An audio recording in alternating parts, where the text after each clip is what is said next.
Now after the tumult ceased, Paul, sending after the disciples, and consoling and saluting them, came away to go into Macedonia. Now passing through those parts, and entreating them with many a word, he came into Greece. Besides, spending 3 months, at there coming to be a plot against him by the Jews. Being about to set out for Syria, he came to be of the opinion that he would return through Macedonia. Now it was arranged for him to be met as far away as the province of Asia by Sopater Pyrrhus, a Berean, yet of the Thessalonians, Aristarchus and Secundus, and Gaius the Derbean, and Timothy. Yet of the province of Asia, Tychicus and Trophimus. Now these, coming before, remained for us in Troas.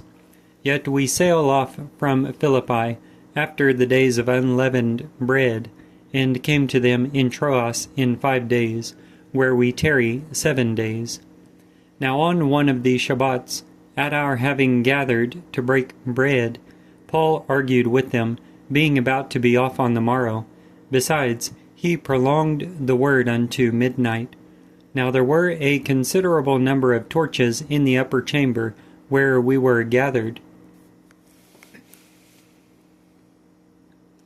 Now a certain young man named Eutychus, being seated on the window, sinking into a deep sleep while Paul is arguing still more, being sunk from sleep, falls down from the 3rd story, and was picked up dead.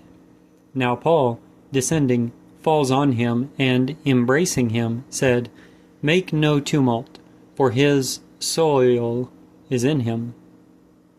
Now going up and breaking bread and tasting, besides conversing a considerable time until daybreak, thus he came away.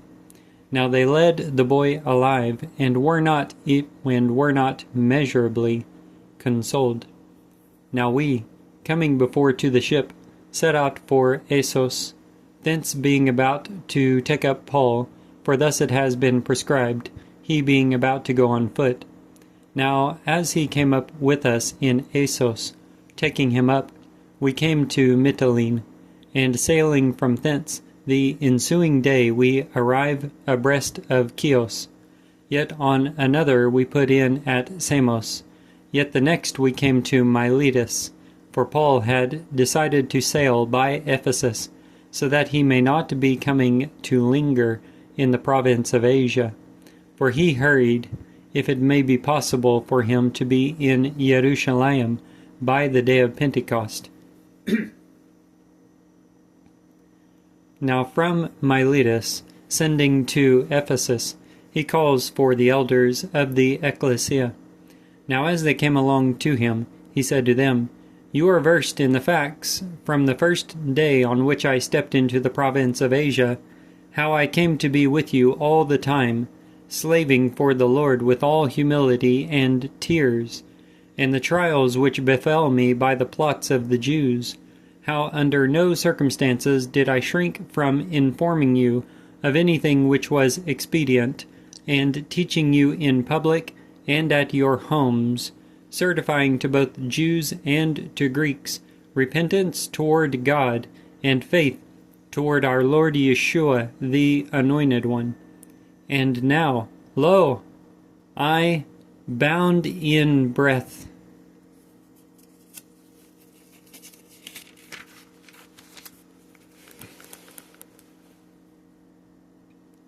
am going to Jerusalem, not being aware what I will meet with in it. More than that, the Holy Wind, city by city, certifies to me, saying that bonds and afflictions are remaining for me, but of nothing have I a word, nor yet am I making my soil precious to myself, till I should be perfecting my career, and the dispensation which I got from the Lord Yeshua, to certify the evangel of the grace of God. And now, lo, I am aware that you all, among whom I passed through heralding the kingdom, shall be seeing my face no longer.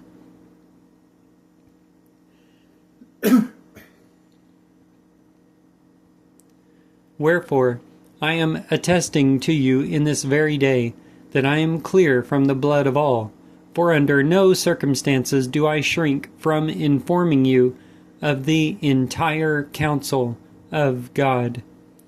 Take heed to yourselves and to the entire flocklet, among which the Holy Wind appointed you supervisors, to be shepherding the ecclesia of God, which he procures through the blood of his own.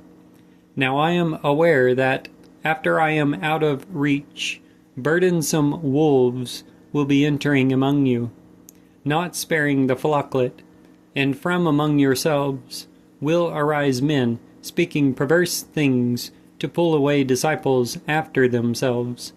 Wherefore watch, remembering that for 3 years, night and day, I ceased not admonishing each one with tears.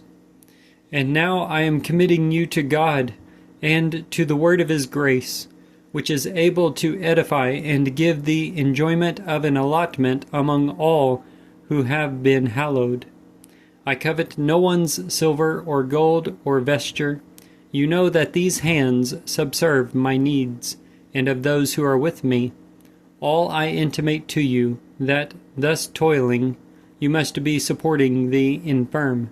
Besides, remember the words of the Lord Yeshua, that he said, Happy is it to give rather than to get. And saying these things, at his kneeling together with them all, he prays. Now there came to be considerable lamentation by all, and falling on Paul's neck, they kissed him fondly, being pained especially at the word which he had declared, that no longer are they about to behold his face. Yet they sent him forward into the ship. Now as we came to set out, being pulled away from them, running straight, we came to Cus, yet the next day to Rhodes, and thence to Patara, and finding a ship ferrying to Phoenicia, stepping on board, we set out. Now Cyprus looming up, and leaving it on the left, we sailed to Syria, and came down to Tyre, for there the ship was unloading the cargo. Now finding the disciples, we stay there 7 days, who said to Paul through the wind, not to be stepping on board to Jerusalem. Now when the days came to fit us out, coming away, we went, all sending us forward, together with the wives and children, till outside of the city, and kneeling on the beach, praying, we pulled away from one another, and stepped into the ship, yet they returned to their own. Now we, terminating the voyage, from Tyre descended to Ptolemais, and greeting the brethren, we remain 1 day with them. Now on the morrow, coming away, we came to Caesarea, and entering into the house of Philip the evangelist, who is of the 7, we remain with him. Now there were 4 daughters of this man, virgins, prophesying. Now at our staying on more days, a certain prophet came down from Judea, named Agabus, and coming to us, and picking up Paul's girdle, binding his own feet and hands, he said, Now this the Holy Wind is saying, The man whose girdle this is, shall the Jews in Jerusalem be binding thus, and they shall be giving him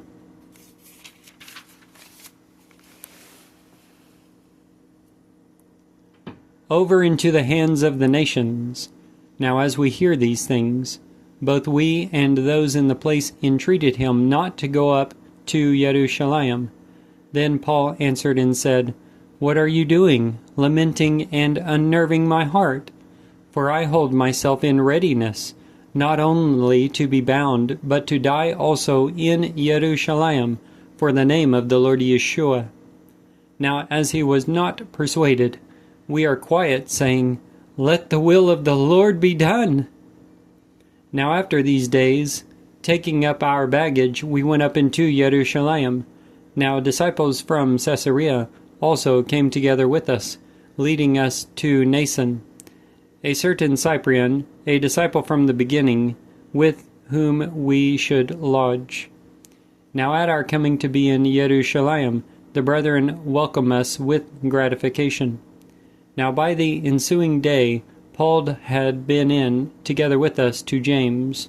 Besides, all the elders came along, and greeting them, he unfolded, one by one, each of the things which God does among the nations through his dispensation. Now those who hear glorified God. Besides, they said to him, You are beholding, brother, how many tens of thousands there are among the Jews who have believed, and all are inherently zealous for the law. Now they were instructed concerning you that you teach all the Jews among the nations apostasy from Moshe, telling them not to be circumcising their children, nor yet to be walking in the customs. What is it then? Undoubtedly a multitude must come together, for they will hear that you have come. This then which we are saying to you, do.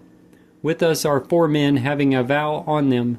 Taking these along, be purified together with them, and bear their expenses, that they should be shaving their heads, and all will know that what they have been instructed concerning you is nothing, but you also are observing the elements, and you yourself are maintaining the law. Now concerning those of the nations who have believed, we write a letter deciding they are to guard themselves from idol sacrifice, besides from blood also, and what is strangled, and from prostitution.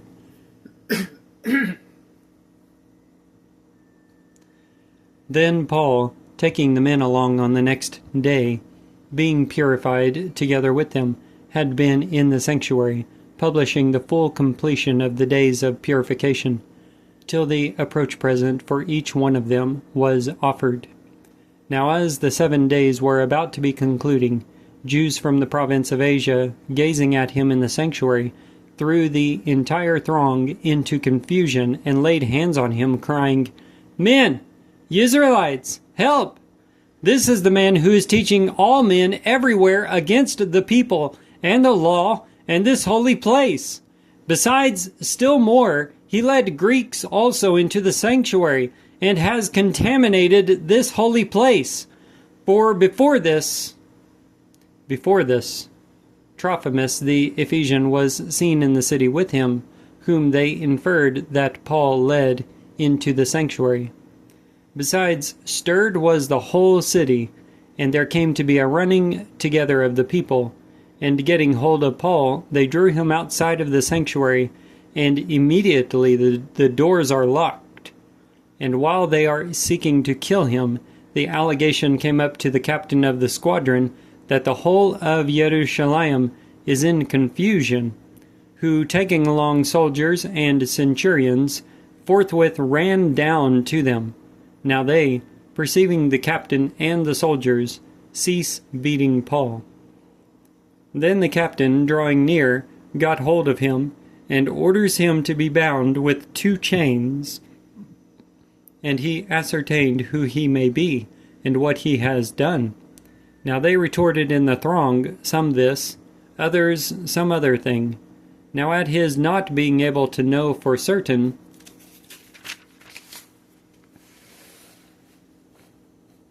because of the tumult, he orders him to be led into the citadel. Now when he came on the stairs, it befell that he was borne by the soldiers, because of the violence of the throng. For the multitude of the people followed, crying, Away with him! Besides being about to be led into the citadel, Paul is saying to the captain, Is it allowed me to say anything to you? Yet he averred, Greek you know. Consequently you are not the Egyptian who before these days raises an insurrection and leads out into the wilderness the 4,000 men of the assassins. Yet Paul said, I indeed am a Jewish man, a Tarsian of Cilicia, a citizen of no insignificant city. Now I beseech you, permit me to speak to the people. Now at his permitting it, Paul, standing on the stairs, gestures with his hand to the people. Now as there comes to be a vast hush, he shouts to them in the Hebrew vernacular. And the rest we will cover next time. The book of Acts, chapters 20 and 21.